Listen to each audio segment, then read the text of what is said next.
Morning business breakfast షోకి స్వాగతం. Global markets ప్రస్తుతం జియో పొలిటికల్ కన్సర్న్స్తో నష్టాల్లో ట్రేడ్ అవుతున్నాయి. సో ఓవైపు యుక్రెయిన్ ఉగ్రవాదులు మలేషియా ఎయిర్లైన్స్కి సంబంధించిన ఏరోప్లేన్ను కూల్చివేశారు. సో అది ఒకవైపు ఉంటే మరోవైపు ఇజ్రాయెల్ గాజా స్ట్రిప్పై దాడులు ప్రారంభించింది. సో ఈ రెండు అంశాల కారణంగా గ్లోబల్ మార్కెట్స్లో ఒక రిస్క్ ఆఫ్ మూడ్ కనిపిస్తుంది, రిస్క్ ఆఫ్ ట్రేడ్ కనిపిస్తుంది. మార్కెట్స్ నష్టాల్లో ట్రేడ్ అవుతున్నాయి. ఎస్ఎక్స్ నిఫ్టీ కూడా ఒక వీక్ ఓపెనింగ్ ఇండికేట్ చేస్తుంది మన మార్కెట్స్ సంబంధించి. అదర్వైజ్ మొన్న కూడా మన మార్కెట్స్ కొంత కన్సాలిడేట్ అయ్యాయి అండ్ నిన్నటి మార్కెట్లో ఇండిసెస్ కన్సాలిడేట్ అయ్యాయి. అయితే mid and small caps outperform చేశాయి. సో మిడ్ అండ్ స్మాల్ క్యాప్స్లో హైట్ అండ్ యాక్టివిటీ చూసాం మనం. క్రాంప్టన్ గ్రీవ్స్ లాంటి stocks, Havells or even Mphasis, Persistent Systems ఇటువంటి స్టాక్స్లో మనం లాభాలు చూసాం. And mid and small cap ఇండిసెస్లో నిఫ్టీ సెన్సెక్స్ కంటే అవుట్ పెర్ఫార్మెన్స్ మనకు స్పష్టంగా కనిపించింది. అండ్ ఎవరికైనా సరే బ్యాంక్ ఇంట్రెస్ట్ కంటే మంచి ఆల్మోస్ట్ డబుల్ ది రిటర్న్ రావాలి అని అనుకుంటే టీసీఎస్లో ఇన్వెస్ట్ చేయండి. మనం ఎప్పటికప్పుడు చెప్తున్న మాట ఇది. సో టీసీఎస్ మరొకసారి Q1 స్ట్రాంగ్ పెర్ఫార్మెన్స్ను కనపరిచింది.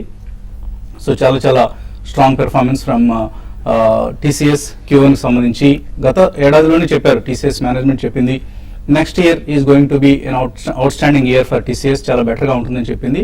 దాన్ని నిలబెట్టుకుంది. మనకు Q1 పెర్ఫార్మెన్స్ ఒకసారి చూస్తే టీసీఎస్ సంబంధించి చాలా strong quarter.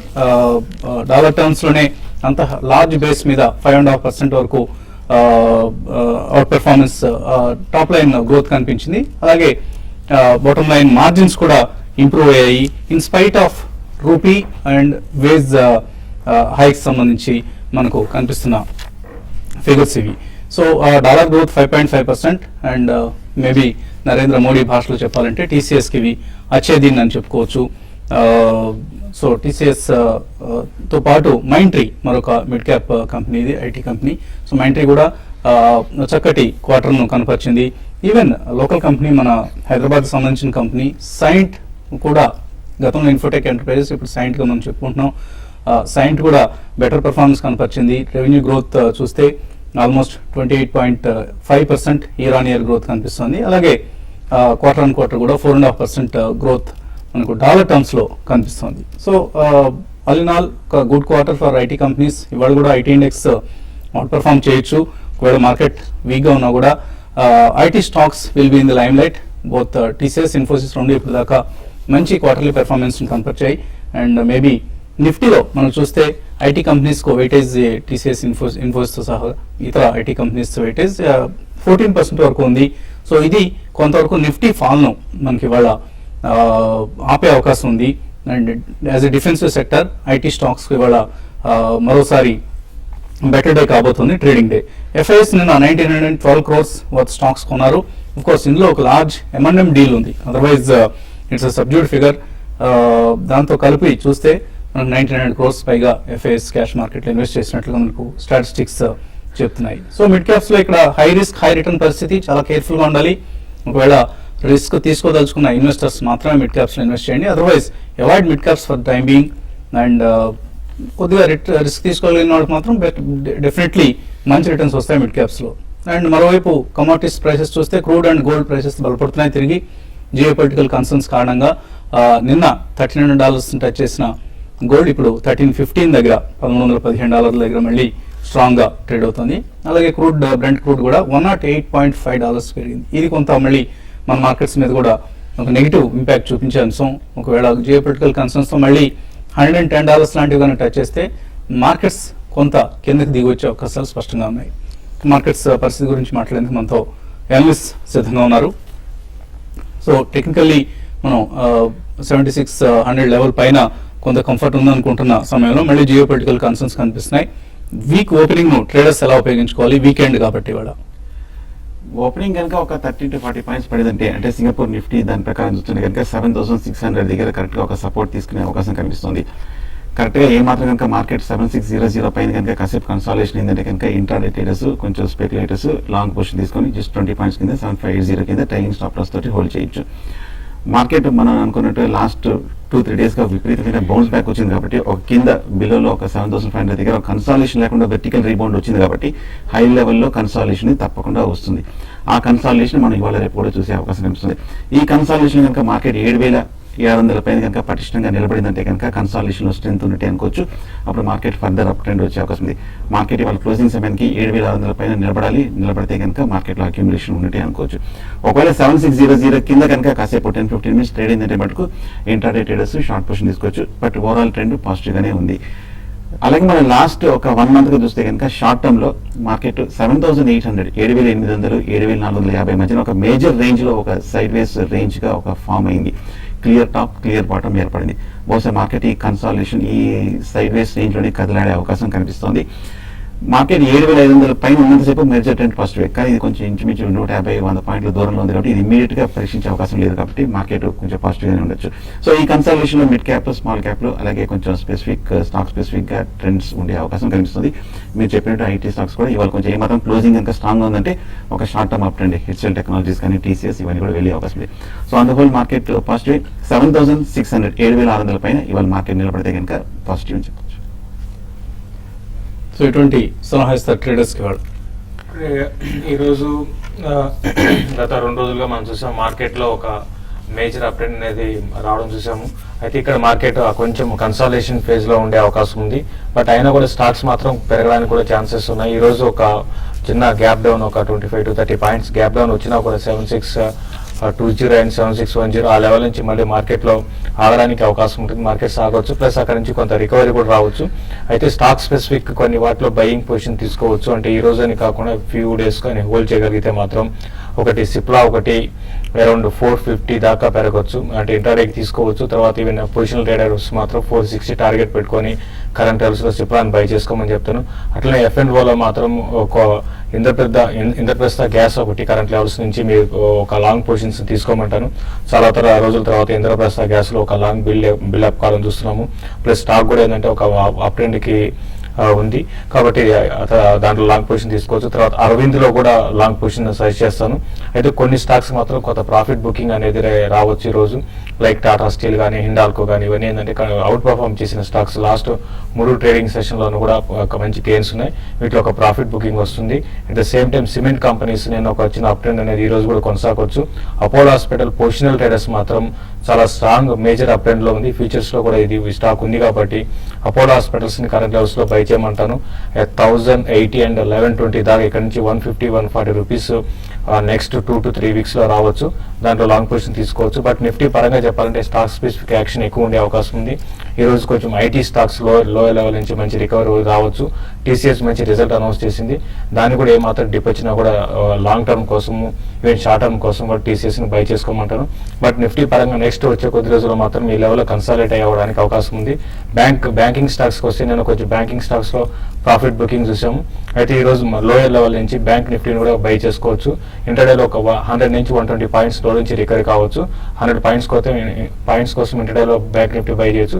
Other banking stocks కూడా లోయర్ లెవెల్లో మరీ ముఖ్యంగా పిఎస్యూ బ్యాంక్స్ ని లోయర్ లెవెల్లో ఇంటర్డే కోసం తర్వాత షార్ట్ టర్మ్ ట్రేడ్ కోసం మీరు లాంగ్ పొజిషన్ తీసుకోమని సజెస్ట్ చేస్తానండి.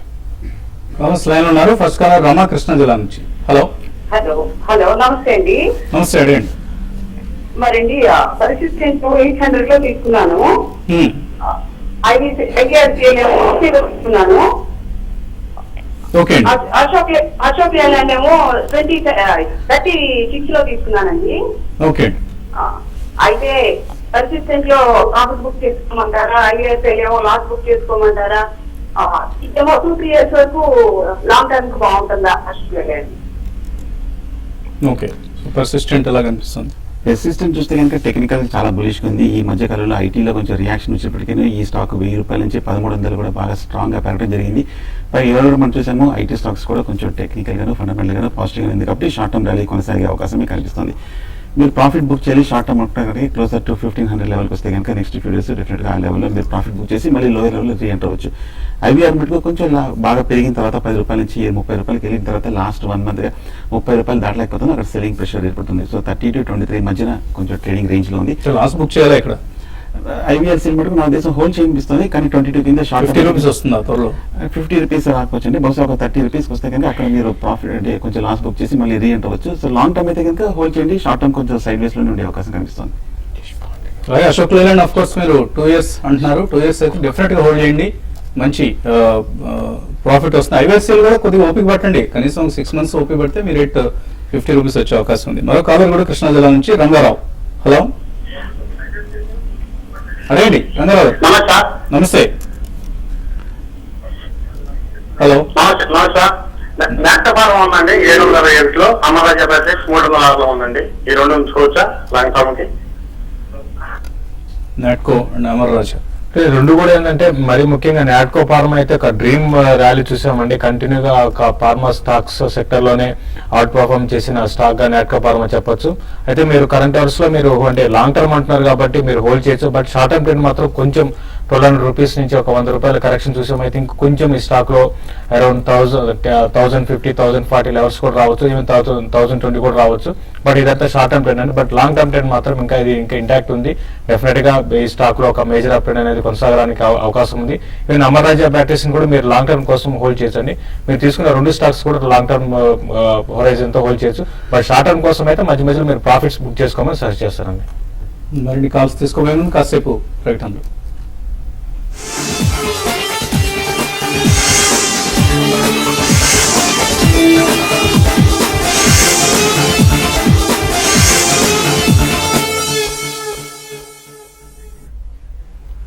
న్యూస్ బ్రేక్ఫాస్ట్ తిరిగి స్వాగతం. 7627 దగ్గర ట్రేడ్ అవుతుంది. 28 పాయింట్ల నష్టంతో ఎస్జిఎక్స్ నిఫ్టీ. సో ఒక వీక్ ఓపెనింగ్ కు మార్కెట్స్ సిద్ధమవుతున్నాయి. Maybe IT stocks, TCS, Infosys లాంటి ఆర్ ఈవెన్ హెచ్ఎటెక్ లాంటి స్టాక్స్ లీడ్ చేస్తే కొంతమేరకు మార్కెట్ నష్టాలు తగ్గే అవకాశం కనిపిస్తుంది. రామకృష్ణ కలకత్తా నుంచి. హలో, గుడ్ మార్నింగ్ అండి. మార్నింగ్ అండి. బాలకృష్ణ ఇండస్ట్రీస్ గురించి తెలుసుకున్నాను. ఓకే అండి, బాలకృష్ణ ఏ రేట్లో కొన్నారు మీరు? నేను 280 అండి, 1 year బ్యాక్ 280లో కొన్నారు. ఓకే, 280 అంటే చాలా మంచి ప్రాఫిట్స్ లో ఉన్నారు. It's one of the beautiful stocks from the auto ancillary industry అండి. Tyre manufacturing company, speciality tyres చేస్తూ ఉంటారు. సో ఇట్స్ ఏ మేనేజ్మెంట్, మంచి మేనేజ్మెంట్, ఆపరేషన్ పర్ఫార్మెన్స్ ఎక్సలెంట్ గా ఉన్న కంపెనీ. మేబీ హోల్డ్ చేయండి. If you don't need any money, profits book చేసుకోవాలన్న ఉద్దేశం లేకపోతే హోల్డ్ చేయండి. కూడా ప్రాఫిట్స్ బుక్ చేసుకోవాలనుకుంటే ఎటువంటి సలహా ఇస్తారు? టెక్నికల్ ఎలా కనిపిస్తుంది? బాలకృష్ణ ఇండస్ట్రీస్ అయితే మాత్రం చాలా స్ట్రాంగ్, ఇప్పుడే మనం మెన్షన్ చేసినట్టుగా ఫండమెంటల్స్ చాలా స్ట్రాంగ్ ఉన్నాయండి. అంటే మనం చూసిన టైర్ కంపెనీస్ లో ఒక మేజర్ అప్ ట్రెండ్ దీంట్లో కూడా ఉంది, ఇంకా కొనసాగడానికి అవకాశం ఉంది. అది మరీ మిడ్ క్యాప్ కాబట్టి మార్కెట్ క్యాపిటలైజేషన్ కూడా చాలా చిన్న మార్కెట్ క్యాపిటలైజేషన్ కాబట్టి ఇంకా పెరగడానికి స్కోప్ ఎక్కువ ఉందండి స్టాక్ లో. మీరు హోల్డ్ చేయండి. నేను కూడా 5% ఉంది, ఇంకా అరౌండ్ 580 ఈవెన్ 600 రూపీస్ దాకా పెరగచ్చు. బట్ మధ్యలో మాత్రం అరౌండ్ 550 ఆ లెవెల్కి వచ్చినప్పుడు స్లోగా కొంత 50% ప్రాఫిట్స్ మీరు బుక్ చేసుకోండి. బట్ ఓవరాల్ ట్రెండ్ పరంగా లాంగ్ టర్మ్ లో ఇది ఇన్వెస్ట్మెంట్ కి మంచి అనుకూలమైన స్టాక్ అండి. Koteswararao next caller. హలో, నమస్తే సార్. నమస్తే అండి, అడగండి. Sir power finance corporation long term నుంచి వచ్చాయి సార్. పవర్ ఫైనాన్స్ కార్పొరేషన్ కొన్నారా మీరు? అవును సార్, 240 సార్. 240లో కొన్నారు. పవర్ ఫైనాన్స్ కార్పొరేషన్ హోల్డ్ చేయొచ్చా? పర్లేదండి, రీజనబుల్ లోనే తీసుకున్నారు. మరి ర్యాలీ బిగినింగ్ లో కాకపోయినా కొంచెం మిడ్ లోనే తీసుకున్నారు. టెక్నికల్ గా కాకపోతే 320, 330 దగ్గర కొంచెం స్ట్రాంగ్ లాంగ్ టర్మ్ రెసిస్టెన్స్ ఏర్పడింది. సో మార్కెట్ రికవరీకి వచ్చినప్పుడు కరెక్ట్ గా 300, 310 వచ్చినప్పుడు నా ఉద్దేశం అయితే అక్కడ కొంచెం ఆ లెవెల్ దాటాలంటే కొంచెం సమయం పడుతుంది కాబట్టి క్లోజర్ టు 300, 320 దగ్గర ప్రాఫిట్ బుక్ చేయొచ్చు. మళ్ళీ ఏమైనా డిప్ వచ్చి 250 లోకి వస్తే బై చేయొచ్చు. తర్వాత కాలర్ కుమార్ విజయవాడ నుంచి. హలో, కేఆర్బిఎల్ ఈ రేట్ లో బై చేయండి సార్. కేఆర్బిఎల్. గుడ్ మార్నింగ్ అండి. Good morning. కేఆర్బిఎల్ 110 లో ఉంది, 130 వరకు వెళ్ళి వచ్చింది. మళ్ళీ 130 రావడానికి అవకాశం ఉందంటారా? 130 అయితే మేబీ ర్యాలీస్ లో వస్తుందండి తప్పకుండా. వన్ ఆఫ్ ది ఈ సెక్టర్ నుంచి one of the best performing company. చాలా ఎక్స్పెక్టేషన్స్ ఎక్కువగా బిల్డప్ అయిన కంపెనీ కూడా. బడ్జెట్ లో కొద్దిగా డిసప్పాయింట్మెంట్ ఎదురైంది. బడ్జెట్ లో ఏదైనా కంపెనీ సంబంధించి ఆ సెక్టర్ కి సంబంధించి ఏమైనా మూవ్స్ ఉంటాయని ఎదురు చూశారు. అవి రాకపోవడంతో స్టాక్ వెనక్కి రావడం కూడా చూసాం. సో ఏదైనా ర్యాలీ 130 రూపీస్ వచ్చే ఛాన్స్ ఉంది? డెఫినెట్ గా వచ్చే ఛాన్స్ ఉందండి. అంటే బడ్జెట్ లో అన్నట్టుగా పెద్దగా లేదు, ఓన్లీ 100 crores మాత్రమే ఒక స్పెషల్ ఫండ్ కింద అలా అలొకేట్ చేశారని, అంతకుమించి పెద్దగా దీనికి షాప్స్ అనేవి ఎటువంటివి ఏమి ఇవ్వలేదు. బట్ ఓవరాల్ ట్రెండ్ పరంగా చెప్పాలంటే ఈవెన్ మాన్సూన్ వీక్ ఉన్నా కూడా ఇటువంటి స్టాక్ లో ఒక అప్ ట్రెండ్ అనేది కొనసాగవచ్చు అండి. ఎందుకంటే ఇది మామూలు అగ్రికల్చర్ కాకుండా డిఫరెంట్ టైప్ ఇరిగేషన్ ప్రాజెక్ట్స్ చేస్తారు కాబట్టి నా ఉద్దేశం ప్రకారం ఈ స్టాక్ లో అప్ ట్రెండ్ కొనసాగవచ్చు. బట్ ఇమీడియట్ గా అయితే పెద్దగా పెరగకపోవచ్చు. మీరు జేడీ ఇరిగేషన్ హోల్డ్ చేయమని చెప్తాను. కేఆర్బిఎల్ కూడా హోల్డ్ చేయండి. ఈసారి ఇంకా మనకి చూస్తే తీసుకోవచ్చు ఇక్కడ కేఆర్బిఎల్. తీసుకోవచ్చు అండి. కంటిన్యూగా అప్ ట్రెండ్ లో ఉంది, ఇంకా పెరగొచ్చు. రైస్ ప్రొడక్షన్ అనేది అవుట్పుట్ కొంచెం తగ్గడానికి కూడా అవకాశం ఉంది. తర్వాత ఎక్స్పోర్ట్స్ కూడా బాగా పెరగొచ్చు. కాబట్టి ఇవన్నీ దృష్టిలో పెట్టుకుంటే డెఫినెట్ గా కేఆర్బిఎల్ కూడా కరెంట్ అవర్స్ లో బై చేయొచ్చు అండి. తర్వాత కలర్ నారాయణరావు. హలో హలో, అడగండి నారాయణరావు గారు. నాకు నారాయణరావు అండి. టెక్నాక్ 115కి స్టాక్ 440 కొన్నాను. Hold or exit? ఏమండి? టెక్నాక్ 115కి సూపర్ స్టాక్ 440 కొన్నాను. Hold or exit? Shoppers Stop. Super stock. Okay. Texmaco చూస్తే కనుక 40 రూపాయల నుంచి కరెక్ట్గా 140 వరకు పెరిగిన తర్వాత కొంచెం హై ప్రైస్లో తీసుకున్నారండి. అలాగే మన బడ్జెట్ వచ్చినప్పటి నుంచి మనం లాస్ట్ 1 or 2 వీక్స్గా టెక్స్మాక్ కూడా మనం స్ట్రాంగ్ రియాక్షన్ మనం చూసాం. టెక్నికల్గా ప్రస్తుతానికి కొంచెం వీక్నెస్ కనిపిస్తుంది. నా ఉద్దేశం ఏమాత్రం కనుక ఫర్దర్ ర్యాలీ వచ్చిందంటే కనుక షార్ట్ టర్మ్ అయితే కనుక నా ఉద్దేశం క్లోజర్ టు 130 ఆ లెవెల్కి వచ్చినప్పుడు టెక్స్మాక్ ఎగ్జిట్ అవ్వచ్చు అనిపిస్తుంది. అలాగే షాపర్ స్టాప్ చూస్తే కనుక లాస్ట్ ఫ్యూ మంత్స్గా సైడ్ వేస్ రేంజ్లో ఉందండి. 450 నుంచి 350 వరకు 100 రూపీస్ మేజర్ రేంజ్లో కదలాడుతుంది. నా ఉద్దేశం టెక్స్మాక్ కనుక 400, 450 లెవెల్ దాటాలంటే కొంచెం సమయం పడుతుంది. ఒకవేళ short term two medium term అయితే కనుక ర్యాలీలో 430 to 440 లెవెల్ ఎగ్జిట్ అవ్వచ్చు షాపర్ స్టాప్. రవి గోదావరి కాడ నుంచి. తర్వాత హలో హలో సార్. అడగండి Ravi. Good morning sir. Good morning. అడగండి ప్రశ్న అడగండి. సార్ ఇది నాగార్జున ఫెర్టిలైజర్ లిస్టింగ్ అవుతుంది సార్. అది ఎప్పుడు లిస్టింగ్ అయితే చెప్పండి సార్. నా దగ్గర ఒక 2000 షేర్లు ఉన్నాయి. అది నాగార్జున ఫెర్టిలైజర్స్. అది ఎవరికి తెలియని సంగతి అండి. నాగార్జున ఫెర్టిలైజర్స్ ఎప్పుడు లిస్టింగ్ అవుతుందో తెలియదు. నాగార్జున ఆయిల్ అండ్ రిఫైనరీ అనేది ఉందండి. అంతకుమించి అప్పుడు వాళ్ళు డీలిస్ట్ చేసిన తర్వాత ఒక 5-6 నెలల తర్వాత ఇది వచ్చింది. దాని తర్వాత ఇంకా ఎటువంటి ఇన్ఫర్మేషన్ లేదండి. ఎటువంటి ఇన్ఫర్మేషన్ కూడా బయటకి ఇవ్వలేదు. కాబట్టి చెప్పడం చాలా కష్టం అండి. అలాగే ఈమెయిల్ సందేహాలు వచ్చాయి. ఎన్వి చంద్రశేఖర్ అడుగుతున్నారు. బిఈఎల్ భారత్ ఎలక్ట్రానిక్స్ లిమిటెడ్ 1841లో హోల్డ్ చేస్తున్నారు. షార్ట్ టర్మ్ టార్గెట్ చెప్పమంటున్నారు. భారత్ ఎలక్ట్రానిక్స్ చూస్తే కనుక కంటిన్యూస్ బులిష్ గానే ఉందండి. ఎక్కడ ఏ బేరిష్ లక్షణాలు కూడా కనిపించలేదు. కాకపోతే లాస్ట్ ఒక 1 వీక్ అని కొంచెం 2270 నుంచి ఒక 1700 రూపీస్ వరకు స్ట్రాంగ్ రియాక్షన్ మనం చూసాము. స్ట్రాంగ్ సపోర్ట్ 1700 కనిపిస్తుంది. 1700 బ్రేక్ అయితే మటుకు షార్ట్ టర్మ్ ఎగ్జిట్ అవుతుంది. ర్యాలీ వస్తే కనుక నా ఉద్దేశం 2000లో కనిపిస్తుంది. 2000లో కొంచెం డిస్టెన్స్ అక్కడ షార్ట్ టర్మ్ టార్గెట్ 1700 to 2000 మధ్యలో ఊహించే అవకాశం కనిపిస్తుంది. రాజా అడుగుతున్నారు. Kopran, Axis, IT and Bajaj Hindusthan ఈ 3 స్టాక్స్ తీసుకోవచ్చా? కోప్రాన్ కన్నా బెటర్ స్టాక్స్ చాలా ఉన్నాయండి. ఫార్మా స్టాక్స్ లో ఇది ట్రెడిషనల్ కోప్రాన్ 1-2 తప్ప పెద్దగా లేటెస్ట్ డ్రగ్స్ మాత్రం మ్యానుఫ్యాక్చరింగ్ లో ఇది ప్రెజెన్స్ లేదండి. కాబట్టి కోప్రాన్ మీరు అవాయిడ్ చేయమంటాను. తర్వాత యాక్సిస్ బ్యాంక్ మాత్రం మీరు బై చేయొచ్చండి. డెఫినెట్ గా యాక్సిస్ బ్యాంక్ కరెక్షన్ లో వచ్చి మళ్ళీ అప్ ట్రెండ్ చూసాము. ఇది మళ్ళీ 2200 దాకా పెరగడానికి అవకాశం ఉంది. మీరు బై చేయొచ్చండి. ఏడిఎఫ్ ఫుడ్స్ తీసుకోవచ్చా? ఈ స్టాక్ ఆల్రెడీ కొన్నారు. రంగనాథ్ కొనేటి హోల్డ్ ఆర్ సెల్ అని అడుగుతున్నారు. ప్రస్తుతానికి కొంచెం చాలా స్లోగా రికవర్ అయింది. అది ఈ మధ్య కాలంలోనే 43 రూపాయల నుంచి 70 రూపాయల వరకు స్వల్ప అప్ ట్రెండ్. బట్ కానీ ప్రతి రైస్లోనే సెల్లింగ్ ప్రెషర్ వస్తుంది. ఓవరాల్గా ఇంకా బులిష్ డౌన్లోకి వచ్చినట్టుగా లేదు. నా ఉద్దేశం ఫ్రెష్ బ్యాంక్ అయితే వద్దు. క్లోజర్ టు 70 రూపీస్ వస్తే కనుక షార్ట్ టర్మ్ ప్రాఫిట్ ఉంటే అక్కడ ఎగ్జిట్ అవ్వచ్చు. కే గోపీకృష్ణ హైదరాబాద్ నుంచి అడుగుతున్నారు. అపోలో టైర్స్ 160లో, జిఎంఆర్ ఇన్ఫ్రా 32లో కొన్నారు. 6 to 9 months కోసం ఎటువంటి టార్గెట్స్ ఎక్స్పెక్ట్ చేయొచ్చు? అపోలో టైర్స్ అయితే మీరు హోల్డ్ చేయండి. ఈవెన్ జిఎంఆర్ అంటే మీరు టార్గెట్ అడుగుతున్నారు కాబట్టి ఇది రీసెంట్ గా చూస్తే 220 దాకా వెళ్ళి అక్కడి నుంచి రివర్స్ అయింది. మళ్ళీ 220 దాకా రావచ్చు. నెక్స్ట్ 5 to 6 months లో అపోలో టైర్స్ ఇంకా అంత కూడా దాటి పెరగడానికి అవకాశం ఉంది. జిఎంఆర్ ఇన్ఫ్రా మాత్రం 32 అనేది హ్యూజ్ రెసిస్టెన్స్ ఉంటుంది. అది కానీ దాటితే అరౌండ్ 35, 36 నెక్స్ట్ 2 to 3 months లో ఆ టార్గెట్ రావడానికి అవకాశం ఉందండి. చిన్న అన్న పేరుతో అడుగుతున్నారు. రిలయన్స్ ఇన్ఫ్రా రిజల్ట్స్ ఎలా ఉంటాయి ఈ రోజు? రిలయన్స్ ఇన్ఫ్రా అయితే లాస్ట్ క్వార్టర్ రిజల్ట్ అంటే లాస్ట్ ఇయర్ తో కంపేర్ చేసుకుంటే మాత్రం కొంచెం తగ్గింది. బట్ ఈసారి రిజల్ట్ మాత్రం కొంచెం ఇంప్రూవ్మెంట్ రావడానికి అవకాశం ఉందండి. కాబట్టి ఆ స్టాక్ కూడా చూసాం 60-70 రూపాయలు లాస్ట్ 3 రోజుల్లో పెరిగింది. మీరు హోల్డ్ చేయండి. ఒకవేళ చిన్న డిప్ వచ్చినా కూడా రిజల్ట్ రియాక్షన్ మళ్ళీ స్టాక్ పెరగచ్చు. 800 క్రాస్ కావచ్చు అని మీరు హోల్డ్ చేయమని. కాల్ ఆప్షన్ తీసుకోవచ్చా? కాల్ ఆప్షన్ అంటే మీరు ఒకటండి 800 కాల్ ఆప్షన్ అయితే దగ్గర 20 రూపీస్ లో ట్రేడ్ అవుతుంది. 850 కాల్ ఆప్షన్ మాత్రం మీకు 7 రూపీస్ లో దొరుకుతుంది. మీరు ట్రై చేయాలనుకుంటే 850 ట్రై చేయండి. ప్రీమియం తక్కువ ప్రీమియం ఉంది కాబట్టి. మురళీకృష్ణ అడుగుతున్నారు. ఐఆర్బి ఇన్ఫ్రా, ఐటీసీ ఎలా ఉంటాయి 2 స్టాక్స్? ఐఆర్బి ఇన్ఫ్రా బులిష్ గానే ఉందండి. మార్కెట్ లో కొంచెం లాస్ట్ 1 month గా కన్సల్టేషన్ నుంచి పడుకుని ఏ మాత్రం ఒక వీక్నెస్ అనేది కనిపించట్లేదు. స్ట్రాంగ్ గానే కనిపిస్తుంది. అలాగే ఐటీసీ మటుకు ఈ మధ్య కాలంలో కొంచెం పెరిగింది. అందుకొత లాస్ట్ 3 months వీక్నెస్ తర్వాత 320 రూపీస్ నుంచి 350 వరకు పెరిగింది. కానీ 350 to 360 దగ్గర strong major long term resistance ఉంది. నా ఉద్దేశం ఫ్రెష్ బ్యాంక్ అయితే వద్దనిపిస్తుంది. సుజ్లాన్ 58లో కొన్నారు. పద్మ ఏంటి కంపెనీ పరిస్థితి? చూడండి స్విట్జర్లాండ్ మాత్రం కొంచెం ఈ స్టాక్ చాలా స్ట్రాంగ్ గా ఉందండి రీసెంట్ డేస్ లో. కాబట్టి మీరు 58 లో కొన్నారు కాబట్టి ఈసారి డీప్ కరెక్షన్ వచ్చినప్పుడు మీరు చూడండి. తర్వాత ఆల్టర్నేటివ్ ఎనర్జీలో ఇది కొంచెం రీసెంట్ గా కొంత డెట్ తగ్గించుకొని బ్యాంక్స్ కూడా ఫండింగ్ కూడా చేస్తున్నాయి. కాబట్టి నా ఉద్దేశం ప్రకారం స్టాక్ పెరగడానికి స్కోప్ ఉందండి. సో ఇది ఇవాళ స్మార్ట్ ఇన్వెస్ట్ బిజినెస్ బ్రేక్ఫాస్ట్. మధ్యాహ్నం స్మార్ట్ ఇన్వెస్ట్ లో మళ్ళీ కలుద్దాం.